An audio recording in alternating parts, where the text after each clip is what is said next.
সুপ্রিয় দর্শক, আসসালামু আলাইকুম। আপনাদের সবাইকে স্বাগত জানাচ্ছি এখনকার আলোচনায়। আপনাদের সঙ্গে আছি আমি সিরাজুল ইসলাম। দর্শক, অত্যন্ত গুরুত্বপূর্ণ একটা বিষয় নিয়ে এখনকার ভিডিওতে কথা বলবো। সেটি হচ্ছে তুরস্ক রাশিয়ার কাছ থেকে যে S-400 কিনেছিল সেটা বিক্রি করে দেবে। কেন বিক্রি করবে, কারা কিনবে এবং রাশিয়া এ ব্যাপারে কি ভাবছে, কি বলবে, এই সমস্ত প্রশ্ন কিন্তু অনেক বড় হয়ে দেখা দিচ্ছে। সবচেয়ে বড় প্রশ্ন এখানে সেটি হচ্ছে এই কথা শোনার পরে প্রথমেই প্রশ্ন আসবে কেন বিক্রি করে দেবে।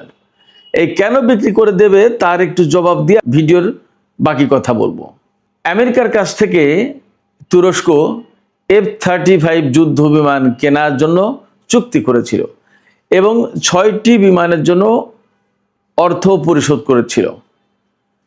আমেরিকার কাছে $140 কোটি দিয়েছিল তুরস্ক। এটা অনেক আগের কথা, কিন্তু সেই যুদ্ধ বিমান আমেরিকা তুরস্ককে দেয়নি, কারণ রাশিয়ার কাছ থেকে তুরস্ক S-400 কিনেছিল। এছাড়া ইসরায়েলের প্রধানমন্ত্রী নেতানিয়াহু তুরস্ককে F-35 যুদ্ধ বিমান দেওয়ার ব্যাপারে আমেরিকার সামনে সবসময় বিরোধিতা করে এসেছে, কিন্তু এখন মার্কিন প্রেসিডেন্ট ডোনাল্ড ট্রাম্প বলছেন যে না, তুরস্ককে এই যুদ্ধ বিমান দেয়া হবে। তুরস্ককে এখানে শর্ত একটা পূরণ করতে হবে। কি সেই শর্ত? সেই শর্ত হচ্ছে রাশিয়ার কাছ থেকে যে S-400 তুরস্ক কিনেছিল সেই S-400 অন্য কোনো দেশের কাছে বিক্রি করে দিতে হবে বা হস্তান্তর করতে হবে। মূল শর্ত এটা। এর মানে হচ্ছে একদম সহজ কথায়, আমেরিকার কাছ থেকে F-35 যুদ্ধ বিমান পাওয়ার জন্য তুরস্ককে এখন রাশিয়ার কাছ থেকে কেনা S-400 ক্ষেপণাস্ত্র প্রতিরক্ষা ব্যবস্থা বিক্রি করে দিতে হচ্ছে। এই জায়গায় প্রশ্ন আসছে, তুরস্ক এখানে আমেরিকার কোনো পাতানো ফাঁদে পা দিল কিনা। দ্বিতীয় প্রশ্ন হচ্ছে, নেতানিয়াহুর চালের কাছে তুরস্ক হেরে যাচ্ছে কিনা। অর্থাৎ F-35 যুদ্ধ বিমানের ব্যাপারে তুরস্ক এবং নেতানিয়াহুর ভেতরে একটা যুদ্ধ ছিল। নেতানিয়াহু সবসময় বলেছিল তুরস্ককে F-35 যুদ্ধ বিমান দেয়া যাবে না, আর তুরস্ক আমেরিকার কাছ থেকে কিনতে চেয়েছিল, আমেরিকা দিতেও চেয়েছিল। তুরস্ক $140 কোটি অলরেডি বিনিয়োগও করেছে, কিন্তু একটা বিমানও পায়নি এখনো পর্যন্ত। এখন নতুন এই লড়াইয়ে এরদোগান, তুরস্কের প্রেসিডেন্ট রজব তাইব এরদোগান, তিনি কি জিতে যাচ্ছেন, নাকি আমেরিকার ফাঁদে পা দিয়ে তিনি চূড়ান্তভাবে পরাজিত হওয়ার পথ তিনি পরিষ্কার করছেন? সুপ্রিয় দর্শক, অত্যন্ত সংবেদনশীল, স্পর্শকাতর, সেন্সিটিভ এই বিষয়টি নিয়ে আজকের পুরো ভিডিওতে আলোচনা করব। আশা করি আপনারা শেষ পর্যন্ত সঙ্গে থাকবেন, আর ভিডিও ভালো লাগলে লাইক, কমেন্ট, শেয়ার করবেন এবং চ্যানেলটি সাবস্ক্রাইব করে প্লিজ সাথে থাকবেন। একই সাথে আর একটা প্রশ্ন রেখে মূল আলোচনায় চলে যাব। রাশিয়া এই বিষয়টিকে কিভাবে দেখছে? রাশিয়া কি তুরস্কের উপর ক্ষুব্ধ হয়েছে, নাকি পরিস্থিতি পর্যবেক্ষণ করছে? দর্শক, এই প্রশ্ন রেখেই আমরা চলুন মূল আলোচনায় এগিয়ে যাই। অনেক পথ পাড়ি দিতে হবে আজকের এই আলোচনায়।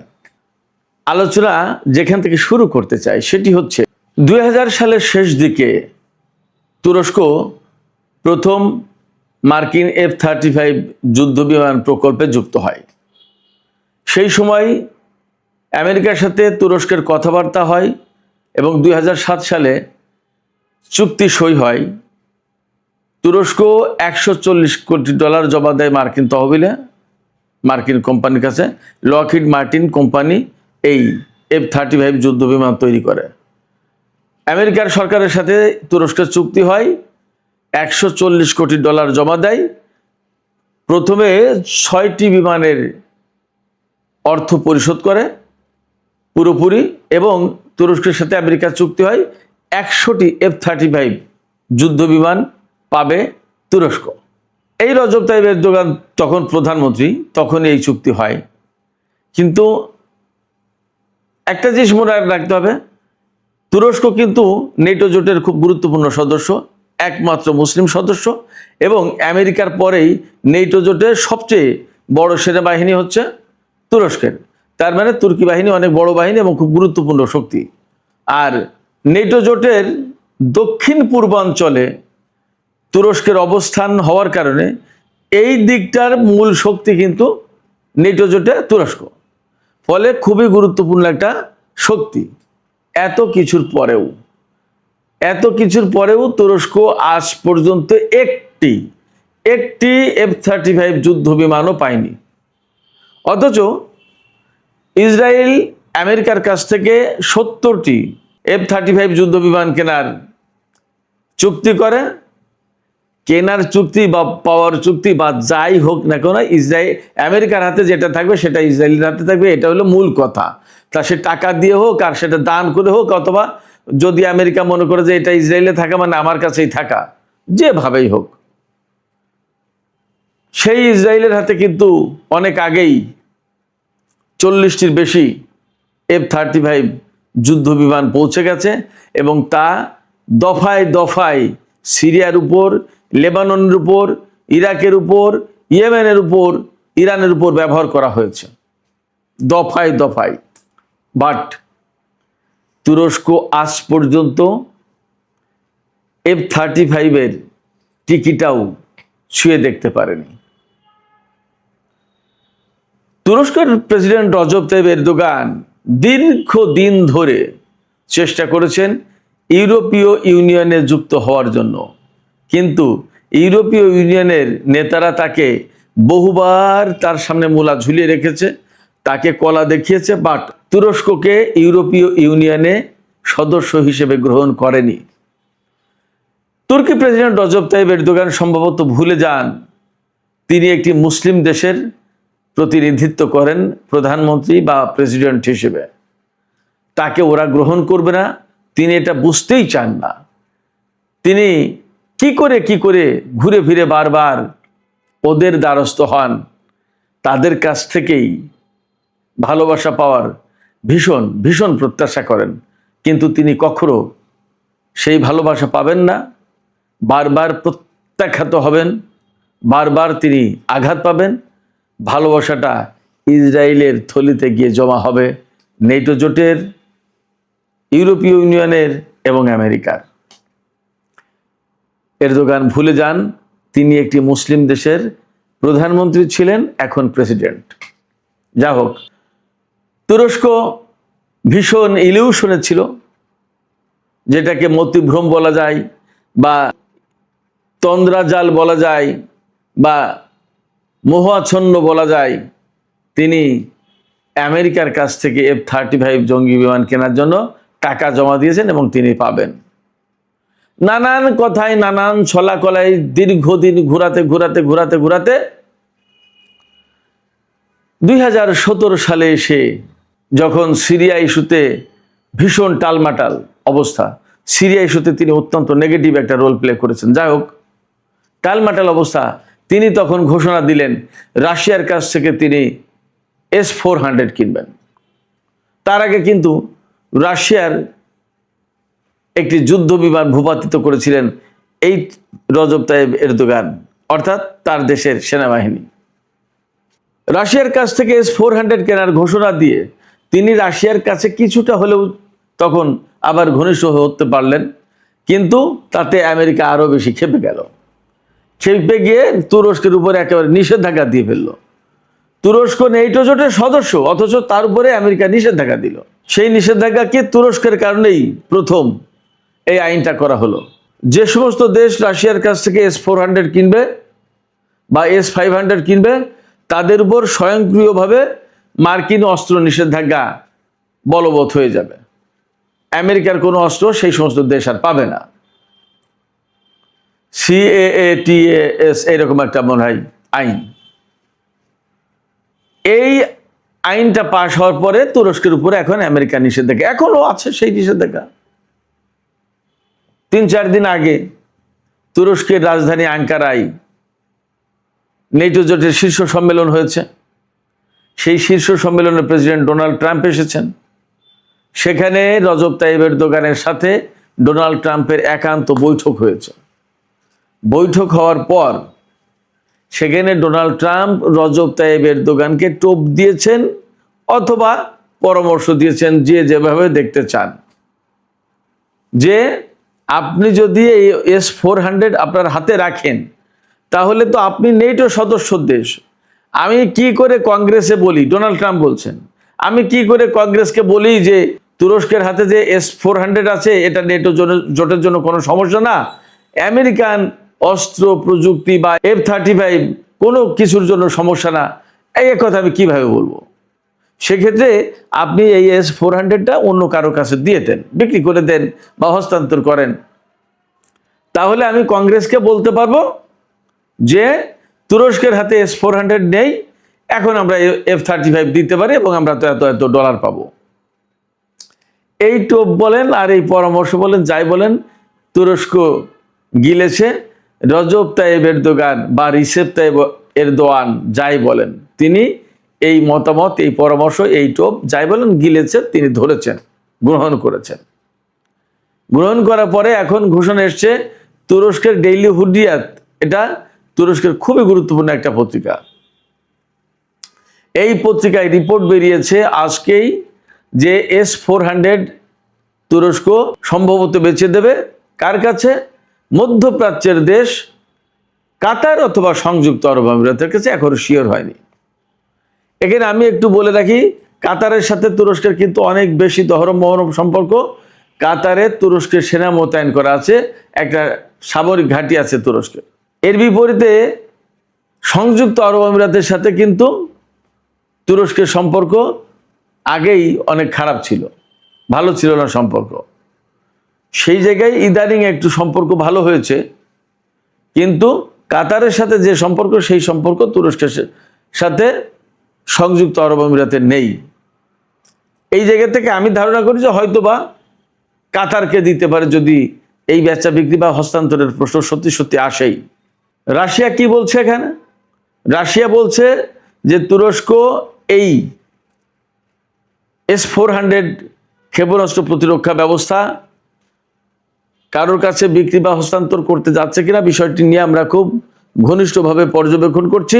এই কথা বলেছেন ক্রেমলিনের মুখপাত্র, হোয়াইট হাউসের মুখপাত্র যেমন, তেমনি ক্রেমলিনের মুখপাত্র, প্রেসিডেন্ট পুতিনের কার্যালয়ের যে প্রধান মুখপাত্র, তিনি হচ্ছেন দিমিত্রি পেসকভ। দিমিত্রি পেসকভ বলেছেন, আমরা ঘনিষ্ঠভাবে পর্যবেক্ষণ করছি, তুরস্কের সাথে যোগাযোগ রাখছি, যোগাযোগ অব্যাহত থাকবে এবং বিষয়টি আমাদের জন্য খুবই স্পর্শকাতর। কেন স্পর্শকাতর, এই সমস্ত আলোচনা আমি পরে আসছি। এপাশে ইসরায়েলের সাথে তুরস্কের কি হলো এবং আমেরিকা কেন টোপ দিল আমি বলছি, এই প্রসঙ্গটা একটু আলোচনা করে আসে।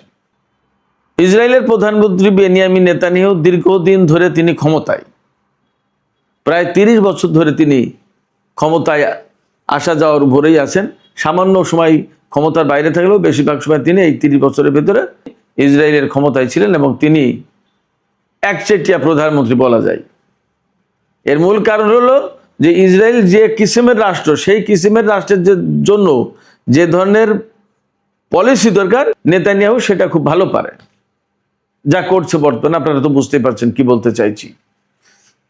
এই নেতানিয়াহু আমেরিকার কাছে শুরু থেকেই বলে এসেছে যে না, তুরস্ককে এই বিমান দেওয়া যাবে না, কিন্তু ভেতরে ভেতরে আমেরিকা এই কথা শুনলেও টাকা কিন্তু ঠিকই নিয়েছে, $140 কোটি, $1.4 বিলিয়ন, এবং তুরস্কের সাথে চুক্তিও করেছে, বাট তুরস্ককে এই বিমান দেয়নি। অথচ তারপরে ইসরায়েল আমেরিকার কাছে ডিমান্ড করেছে এবং ইসরায়েল সে বিমান পেয়েছে এবং ব্যবহারও করছে, এমনকি তুরস্কের উপর হামলা চালানোর ব্যাপারে হুমকিও দেয়। এখন প্রশ্ন আসছে, এই যে F-35 যুদ্ধ বিমান নিয়ে এরদোগান এবং নেতানিয়াহুর ভিতরে একটা দ্বন্দ্ব ছিল, প্রতিদ্বন্দ্বিতা ছিল, প্রতিযোগিতা ছিল, এই প্রতিযোগিতায় কে হারলো কে জিতলো, এই প্রশ্ন কিন্তু এই মুহূর্তে আসছে। কেন আসছে? আসছে এই কারণে যে নেতানিয়াহু বলেছে যে এই বিমান আমেরিকা তুরস্ককে দিতে পারবে না, আর তুরস্কের প্রেসিডেন্ট রজব তাইয়িপ এরদোগান বলেছেন যে আমি নেটো সদস্য, আমেরিকা নেটো সদস্য দেশ, আমি তাকে টাকা দিয়েছি, আমি বিমান পাবো। বাট মাঝখান থেকে তুরস্ক কিন্তু বিমান পায়নি তো বটে, কায়দা কৌশলে তার উপর আবার নিষেধাজ্ঞা চাপিয়ে দিয়েছে। এরপরে এখন যখন তুরস্কে নেটো জোটের সম্মেলন হলো, ডোনাল্ড ট্রাম্প কিন্তু তুরস্কের প্রেসিডেন্টকে এরদোগানকে খুব প্রশংসা করেছেন, খুব ভালো মানুষ, আমার অত্যন্ত অনুগত একটা দেশ, আমেরিকার খুব অনুগত দেশ, বিশ্বস্ত দেশ, ইত্যাদি ইত্যাদি। এই সমস্ত প্রশংসা করে তিনি এরদোগানকে টোপ দিয়েছেন যে তোমার হাতে S-400 থাকলে তো আমি দিতে পারবো না, এটা বিক্রি করে দাও। তার মানে হচ্ছে, আমার কাছে মনে হচ্ছে যে এরদোগানের আমসালা দুটোই যাবে। কেন আমসালা দুটোই যাবে? এই S-400 বিক্রি করার পরে নেটো জোটের অন্যতম একটা প্রধান সদস্য দেশ তুরস্ককে কিন্তু রাশিয়ার অস্ত্র থেকে মুক্ত করলো আমেরিকা, খেয়াল করুন। দুই হচ্ছে, এরপরে ইসরায়েলের চাপের কারণে বা কংগ্রেসের আপত্তির মুখে ডোনাল্ড ট্রাম্প বলবে আমি তো তোমাকে দিতে পারছি না, এটা কংগ্রেসের আপত্তি আছে, নানান সমস্যা, এই সেই করতে করতে করতে করতে ওই তাইরেনারে গাইতে গাইতে সে পগার পার। আমার কাছে মনে হচ্ছে নেতানিয়াহুর চাপে ডোনাল্ড ট্রাম্প তুরস্ককে একটা ফাঁদে ফেলে তুরস্কের কাছ থেকে S-400 কেড়ে নিয়ে অন্য কারোর কাছে দিয়ে তাকে নিরস্ত্র করে, তাকে F-35 যুদ্ধ বিমান না দিয়ে আরো দিন দরিদ্রহীন অবস্থায় ফেলে দেবে। এই একটা কূট চাল এখানে আছে বলে আমার কাছে মনে হচ্ছে। জানি না তুরস্ক কি ভাববে, কি বলবে, কি করবে, তারা তাদের পলিসি বলছে, তারা জানে। বাট তাকে মনে রাখতে হবে যে F-35 যুদ্ধ বিমান তাকে দেওয়ার ব্যাপারে সবচেয়ে বড় আপত্তি ইসরায়েলের কথার বাইরে আমেরিকার কোনো কিছু করার ক্ষমতা আছে কিনা সেটা এরদোগানের ভাবা দরকার। এরদোগানের এটার শিক্ষা থাকা দরকার যে নেতানিয়াহুর বা ইসরায়েলি লবির চাপের কারণে ডোনাল্ড ট্রাম্প ইরানের সাথে যুদ্ধ পর্যন্ত করেছে। শত শত কোটি ডলার খরচ, আমেরিকান সেনাদের জীবন বিপন্ন, আমেরিকান ঘাঁটিগুলো সব তাসের ঘরের মতো উড়ে গেল ইরানের হামলায়। তবুও আমেরিকা ইরানের বিরুদ্ধে যুদ্ধ করতে বাধ্য হয়েছে ইসরায়েলি চাপের কারণে। সেই জায়গায় নেতানিয়াহু বা ইসরায়েলের চাপ বা ইসরায়েলি লবির চাপ উপেক্ষা করে ডোনাল্ড ট্রাম্প এরদোগানকে F-35 বিমান দেবেন, আমি বিশ্বাস করি না। এখানে তুরস্ক ডস খেতে যাচ্ছে বলে মনে হয়। হয়তো তুরস্কের কাছে আরো কিছু টাকা ডিমান্ড করবে যে তুমি আরো কিছু টাকা দাও, বিমান তো দেব, আরো কিছু টাকা দাও। হয়তো তুরস্ক তাও দেবে বিমান পাওয়ার আশায়, কিন্তু তিনি বিমান আদৌ কোনোদিন পাবেন কিনা আমার ভীষণ ভীষণ সন্দেহ আছে। যা হোক, রাশিয়া কি করবে? রাশিয়া যা করবে, রাশিয়া আলটিমেটলি ক্ষুব্ধ হবে যে তুমি আমার কাছ থেকে S-400 কিনেছো। S-400 কিন্তু সবাইকে দেয়নি, ভারতকে দিয়েছে, চীনকে দিয়েছে, তুরস্ককে দিয়েছে, আর রাশিয়ার কাছে আছে, আর কারোর কাছে S-400 দেয়নি। সেই S-400 এত সেন্সিটিভ একটা প্রযুক্তি, আকাশ প্রতিরক্ষা ব্যবস্থা, সেই S-400 যদি এখন তুরস্ক আমেরিকার কাছ থেকে F-35 বিমান পাওয়ার আশায় বা লোভে অন্য কোনো দেশের কাছে দিয়ে দেয়, যার কাছে দিলে এই S-400 এর নিরাপত্তা নিশ্চিত করা কঠিন ব্যাপার হয়ে যাবে, বা এই প্রযুক্তি আমেরিকার কাছে চলে যাবে না, তার নিশ্চয়তা থাকবে না, তাহলে রাশিয়া কিন্তু ভীষণভাবে ক্ষুব্ধ হবে। ক্ষুব্ধ হলে কি হবে? ক্ষুব্ধ হলে যে রাশিয়া তুরস্কের সাথে সম্পর্ক ছিন্ন করে দেবে তা কিন্তু না। তুরস্কের সাথে রাশিয়া সম্পর্ক ছিন্ন করতে পারবে না কয়েকটা কারণে। একটা বড় কারণ হচ্ছে রাশিয়ার একটা বড় ক্রেতা, তেল গ্যাসের বড় ক্রেতা হচ্ছে তুরস্ক। আবার তুরস্কে যে পরমাণু বিদ্যুৎ কেন্দ্র তৈরি হচ্ছে সেটা বানিয়ে দিচ্ছে রাশিয়া। এটা 20 বিলিয়ন অর্থাৎ $2000 কোটি প্রজেক্ট।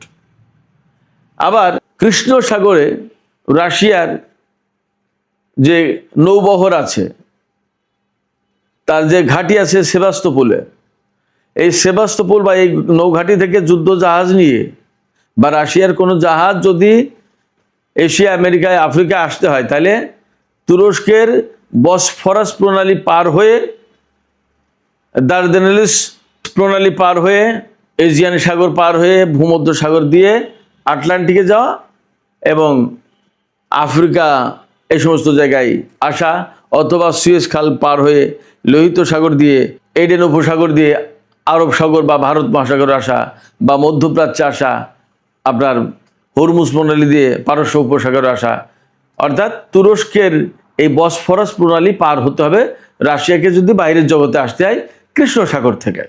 এই বসফরাস প্রণালী কিন্তু তুরস্ক নিয়ন্ত্রণ করে 1936 সালের একটি চুক্তি অনুযায়ী।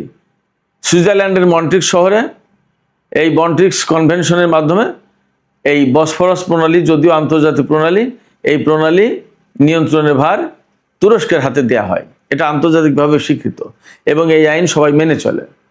রাশিয়ার যুদ্ধজাহাজ বা অন্য কোনো দেশের যুদ্ধজাহাজ যদি বসফরাস প্রণালী পার হয়ে কৃষ্ণ সাগরে যেতে হয়, অথবা কৃষ্ণ সাগর থেকে এই ভূমধ্যসাগর আটলান্টিকের দিকে আসতে হয়, তাহলে এই বসফরাস প্রণালী পার হতে হবে এবং তুরস্কের অনুমতি লাগবে। খুবই গুরুত্বপূর্ণ, যার কারণে তুরস্ককে খুব বেশি চটাতে পারবে না রাশিয়া। এই জায়গায় টেকনিক্যালি একটু আটকা আছে, কিন্তু তুরস্ক যে আশায় এই কাজ করতে যাচ্ছে, F-35 যুদ্ধ বিমান কিনতে যাচ্ছে S-400 অন্য কারোর কাছে দিয়ে, আমার ব্যক্তিগত মতামত বা আমার ধারণা যে তুরস্ক হয়তো সেই সুবিধাটা পাবে না, হয়তো একুল দুকুলি হারাতে যাচ্ছে। রাশিয়ার সাথে তুরস্কের কিন্তু অনেক বাণিজ্য আছে। তুরস্কের ভেতর দিয়ে রাশিয়ার যে তুর্ক পাইপলাইন আছে, এই তুর্ক পাইপলাইনের ভিতর দিয়ে ইউরোপের দেশগুলোতে গ্যাস সাপ্লাই দেয় রাশিয়া, তুরস্কের ভিতর দিয়েই লাইন। তার মানে তুরস্ক কিন্তু রাশিয়ার একটা বড় পার্টনার। এছাড়া কৃষ্ণ সাগরের ম্যাপ যদি আপনারা খেয়াল করেন, তাহলে দেখবেন যে কৃষ্ণ সাগরের একেবারে পুরো দক্ষিণ পাড় জুড়ে একা তুরস্ক, আর পশ্চিম দিক থেকে বুলগেরিয়া, রোমানিয়া, ওপাশে ইউক্রেন, রাশিয়া, জর্জিয়া, এই সমস্ত দেশ। তো তুরস্কের অবস্থানটা এখানে খুব গুরুত্বপূর্ণ। আবার এই যে বুলগেরিয়া, রোমানিয়া, ইউক্রেন যদিও নেটো জোটের সদস্য না, এই সমস্ত দেশ এরা কিন্তু নেটো জোটের সদস্য, আর তুরস্ক তো আছেই। তার মানে রাশিয়াকে যদি বের হতে হয় বা রাশিয়াকে যদি চেক অ্যান্ড ব্যালেন্সের ভিতরে রাখতে হয়, তাহলে এই তুরস্ক, রোমানিয়া, বুলগেরিয়া, ইউক্রেন তো যুদ্ধ করছে, এই সমস্ত দেশ কিন্তু গুরুত্বপূর্ণ। ফলে অনেক হিসাব কিতাব করে রাশিয়াকে তুরস্কের সাথে সম্পর্কটা মেনটেন করতে হয়। এই এক বসফরাস প্রণালী, এই প্রণালী রাশিয়ার মতো একটা শক্তির ব্যাপারে তুরস্ককে আপার হ্যান্ডে রেখেছে। এই কারণে মানে এইরকম অনেক কিছু মাথায় রেখে ইরান কিন্তু হরমুজ প্রণালীর কন্ট্রোলটা রাখতে চায়। তা যেভাবে হোক কষ্ট করে হলেও, তারা তো বলেছে যে যুদ্ধ করে হলেও হরমুজ প্রণালীর কন্ট্রোল রাখবো। যাই হোক, আমি তুরস্ক, রাশিয়া এবং আমেরিকা, ইসরায়েল প্রসঙ্গে ছিলাম। S-400 ক্ষেপণাস্ত্র প্রতিরক্ষা ব্যবস্থা বনাম F-35 যুদ্ধ বিমানের ব্যাপারে আলোচনা চলছিল। তুরস্ক যদি মধ্যপ্রাচ্যের কোনো দেশ, বিশেষ করে সংযুক্ত আরব আমিরাত বা কাতারের কাছে S-400 বিক্রি করে, তাহলে আসলে ঘটনাটা কি হচ্ছে এবং এর প্রভাবটা কোন দিকে যাবে? এখানে তুরস্ক কি এইরকম ভাবছে কিনা যে কাতারের কাছে তারা হস্তান্তর করবে বা বিক্রি করবে? যাই হোক, কাতার যেহেতু তার বিশ্বস্ত দেশ, যদি F-35 আমেরিকা না দেয়, তাহলে কাতারের কাছ থেকে আবার S-400 নিয়ে নেবে। ব্যাপারটা কি এইরকম? যদি হয় তাহলে তো মন্দের ভালো একটা প্ল্যান, আর যদি তা না হয়, টোটালি বিক্রি করে দেয়, তাহলে মধ্যপ্রাচ্যের নিরাপত্তা এবং অস্ত্র, এ সমস্ত অনেক কিছুতে নতুন একটা সমীকরণ তৈরি হবে। আমরা এই মুহূর্তে গত কয়েকদিন ধরে যে আলাপ করছিলাম, ইরান, পাকিস্তান, তুরস্ক, মিশর, সৌদি আরব, কাতার, এরা মিলে যে একটা সামরিক জোট, আঞ্চলিক সামরিক জোট গড়ে তুলবে এবং অর্থনৈতিক সম্পর্ক অনেক বেশি উঁচু হবে, বেশি নিবিড় হবে। তুরস্ক যদি আমেরিকার কাছ থেকে F-35 নেয়, তাহলে সেই জোটের সম্ভাবনা কিন্তু অনেকটা পিছনে চলে যায়, আবার পিছিয়ে যায়। কারণ আমেরিকার সাথে তুরস্ক এরকম দহরম মহরম করবে, আবার ইরানের সাথে জোট করবে, সামরিক জোট, আমেরিকা এটা করতে দেবে বলে মনে হয় না। আবার ইরানও সেটা ভালোভাবে দেখবে, তাও মনে হয় না। অথচ তুরস্কর প্ল্যানটাই হচ্ছে সে রাশিয়ার সাথেও সম্পর্ক রাখবে, ইরানের সাথেও সম্পর্ক রাখবে, আমেরিকার সাথেও সম্পর্ক রাখবে, আবার মধ্যপ্রাচ্যের দেশগুলোর সাথেও একটা প্রভাব প্রতিপত্তি বিস্তার করা সম্পর্ক রাখতে চায়। সব জায়গায় যদি তিনি বা তারা তাদের পদচারণা রাখতে চায়, তাহলে হয়তো কোনোটাই হবে না। আমার কাছে মনে হচ্ছে অনেকটা ভারতের মতো হবে। ভারত রাশিয়ার সাথেও আছে, আমেরিকার সাথেও আছে, ইসরায়েলের সাথেও আছে, ইরানের সাথেও আছে।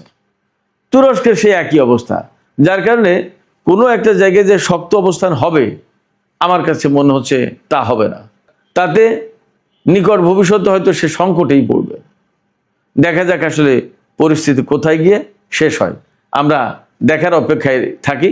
তবে আলোচনা শেষ করার আগে আবারও সেই একই প্রশ্ন তুলব, এই যে S-400 ক্ষেপণাস্ত্র প্রতিরক্ষা ব্যবস্থা, F-35 যুদ্ধ বিমান, ইসরায়েল, আমেরিকা, তুরস্ক, নেটো জোট, ইরান, মধ্যপ্রাচ্য, রাশিয়া, অনেক সমীকরণ। এই সমীকরণে তুরস্ক কি ইসরায়েলের চাপের মুখে হেরে যাচ্ছে কিনা, তুরস্ক কি আমেরিকার দেয়া টোপ বা ফাঁদে পড়ে সবই হারাতে বসেছে কিনা, সেই প্রশ্ন রেখে আজকের এই আলোচনা শেষ করছি। সুপ্রিয় দর্শক, যাবার আগে আপনাদের কাছে আমি একই প্রশ্ন রাখি, আপনাদের কাছে কি মনে হচ্ছে, তুরস্ক কি আসলে সব হারাতে বসেছে কিনা? অর্থাৎ S-400 বিক্রি করে দিল, আবার F-35 যুদ্ধ বিমানও পেল না, মাঝখান দিয়ে একুল ওকুল দুকুলই গেল। ব্যাপারটা কি এমন হতে যাচ্ছে? আপনাদের মতামত কমেন্টে জানাতে পারেন।